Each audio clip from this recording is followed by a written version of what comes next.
Hi అండి, ఈ రోజు మనం వెల్లుల్లిపాయ పులిహార చేసుకుందామా. ఈ పులిహార అందరికి నచ్చుతుంది. వెల్లుల్లిపాయ ఫ్లేవర్ తో పులిహార చేసుకుందాం, ఓకేనా. బాండి తీసుకుని పల్లీల ఆయిల్ వేసుకోవాలి. కాగిన తర్వాత ఆవాలు, మినపప్పు, పచ్చిశనగపప్పు, పల్లీలు వేసుకుని వేయించుకోవాలి. వేయించిన తర్వాత పచ్చిమిర్చి వేసుకోవాలి. కరివేపాకు, ఇంగువ వేసుకుని వేయించిన తర్వాత ఇప్పుడు మనం చింతపండు గుజ్జు వేసుకోవాలి. వేసుకుని పసుపు వేసుకోవాలి. సాల్ట్ తగినంత, 2 స్పూన్లు బెల్లం ఒకసారి కలుపుకుని మూత పెట్టుకుని 10 నిమిషాలు మగ్గనివ్వాలి. దగ్గర పడిన తర్వాత పక్కన పెట్టుకోండి. ఉడికిచ్చిన రైస్ ఉంది కదండి, ఒక గ్లాస్ రైస్ కి 2 గ్లాసులు నీళ్లు పోసుకొని ఉడికించుకోవాలి. దాంట్లో కొద్దిగా నెయ్యి వేసుకొని ఉడికించుకుంటే పొడి పొడిగా వస్తుంది మీకు. ఇప్పుడు ఆ రైస్ లో 1 స్పూన్ నెయ్యి వేసుకోవాలి. పసుపు, కొంచెం నిమ్మకాయ పిండుకోవాలి.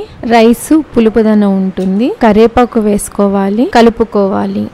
కలుపుకున్న తర్వాత నువ్వులు, వేయించుకున్న నువ్వులు పౌడర్ చేసుకుని 1 స్పూన్ వేసుకోవాలి. ఉప్పు తగినంత. ఇప్పుడు చింతపండు ఉడికించుకున్నాం కదండి, అది కూడా ఆ ప్లేట్ లో వేసి కలుపుకోవాలి. కలిపి పక్కన పెట్టుకోండి. ఇప్పుడు తాలింపు పెట్టుకుందాం. ఇప్పుడు బాండి తీసుకుని స్టవ్ ఆన్ చేసుకుని మళ్ళీ పల్లీల ఆయిల్ వేసుకుని ఆవాలు, మినపప్పు, పచ్చిశనగపప్పు, పల్లీలు వేయించుకుని కరివేపాకు, ఇంగువ వేసుకుని జీడిపప్పు కూడా వేసుకోవాలి. పచ్చిమిర్చి వేసుకోవాలి. ఎండుమిర్చి, వెల్లుల్లిపాయలు దంచుకుని వేసుకోవాలి. వేయించుకోవాలి. వేయించిన తర్వాత స్టవ్ ఆఫ్ చేసేయండి. ఆపిన తర్వాత ఇప్పుడు మనం పులిహార కలుపుకున్నాం కదా, ఈ తాలింపు దాంట్లో వేసుకుని కలుపుకోండి. పులిహార చాలా టేస్ట్ గా ఉంటది. వెల్లుల్లిపాయలు ఫ్లేవర్ తో పులిహార బాగుంటుంది. ఒకసారి మీరు కూడా ఇలాగే ట్రై చేసి ఎలా ఉందో కామెంట్ చేయండి. వీలుంటే లైక్ కొట్టండి, సబ్స్క్రైబ్ చేసుకోండి.